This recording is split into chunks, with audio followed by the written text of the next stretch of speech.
آج ہمارے ساتھ موجود ہے کتاب منشور حق۔ منشور حق عرفان الحق صاحب کی لکھی ہوئی کتاب ہے جو خطبہ حجۃ الوداع پہ بیسڈ ہے۔ بنیادی طور پہ یہ کتاب خطبہ حجۃ الوداع پہ ہے، لیکن یہ کتاب نفسیات کی کتاب ہے، یہ کتاب طب کی کتاب ہے، یہ کتاب لٹریچر کی کتاب ہے، یہ کتاب فلسفے کی کتاب ہے، یہ کتاب تصوف کی کتاب ہے، لیکن اس سب کے لیے ضروری ہے کہ آپ اس کو ایک عاشق کی طرح پڑھیں۔ لیکن اس کتاب میں زندگی کے انفرادی فلسفوں سے لے کے اجتماعی اور بین الاقوامی فلسفوں تک بہت چھوٹی چھوٹی باتوں کو بہت خوبصورتی کے ساتھ بیان کیا گیا ہے۔ بہت سی جگہ پہ چھوٹے چھوٹے فلسفے بیان کیے گئے ہیں جن کی تلاش میں ہم زندگی گزارنے کے لیے ہیں۔ احساس گناہ سے پاک زندگی میں جسمانی اور روحانی صحت ہے۔ محبت بانٹنے والے کو محبت ہی ملتی ہے، معاف کرنے والے کو معافی ملتی ہے۔ آج کل ہم سکون کی تلاش میں ہیں، تو لکھتے ہیں سکون تب ملے گا جب دوسروں کو سکون دو گے۔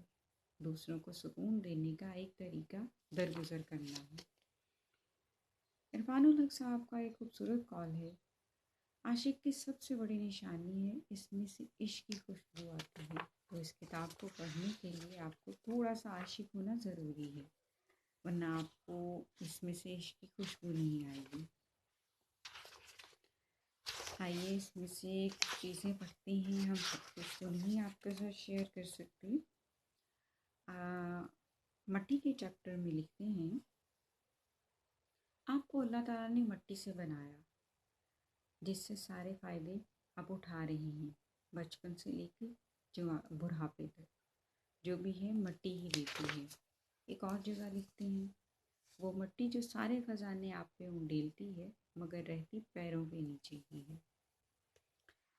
پھر لکھتے ہیں، یہ مٹی کا کام ہے کہ ہر ایک چیز کی پردہ پوشی کرتی ہے، سارے عیب اپنے سینے میں چھپا لیتی ہے۔ آپ دیکھیں کسی ڈیڈ باڈی کو آپ سمندر یا دریا میں ڈال دیں، وہ الٹ کر باہر نکال دے گی اگر اسے کوئی جانور نہ کھا جائے تو، مگر مٹی اپنے اندر سے سمو لیتی ہے۔ کتنے کروڑ کتنے ارب انسان اس مٹی کے سینے میں دفن ہیں۔ ایک اور جگہ لکھتے ہیں، مٹی وہ واحد چیز ہے جس کے اندر دنیا کی ہر چیز شامل ہو سکتی ہے، گھل سکتی ہے۔ بے شمار چیزیں وہ ہیں جو پانی میں نہیں گھلتی، بے شمار چیزیں وہ ہیں جو پیٹرول میں نہیں گھلتی، بے شمار چیزیں وہ ہیں جو تیل میں حل نہیں ہوتی، مگر مٹی وہ واحد چیز ہے جس میں ہر چیز شامل ہو جاتی ہے۔ مٹی اس سب کو اپنے اندر جذب کر لیتی ہے۔ ایک اور جگہ لکھتے ہیں، تصوف اللہ کے رنگ میں رنگے جانے کا نام ہے۔ اللہ تعالیٰ کے رنگ میں رنگے جانے کا نام درویشی ہے۔ آپ کو پروردگار عالم نے مٹی سے اس لیے بنایا کہ یہ سارے رنگوں کو قبول کر لیتی ہے۔ پھر لکھتے ہیں، وہ انگریڈینٹس جو مٹی میں پائے جاتے ہیں وہ سارے کے سارے انسانی جسم میں موجود ہیں۔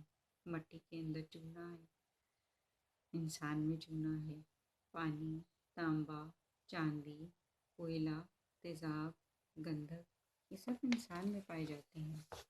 گویا یہ ایک طب کی کتاب ہے۔ جب ہم سجدہ کرتے ہیں تو ہم مٹی پہ ہی سجدہ کرتے ہیں۔ اسی طرح کتاب میں اور بہت سی خوبصورت چیزیں ہیں، بہت سے خوبصورت فلسفے ہیں، معیشت پہ بہت خوبصورت بات کی گئی ہے۔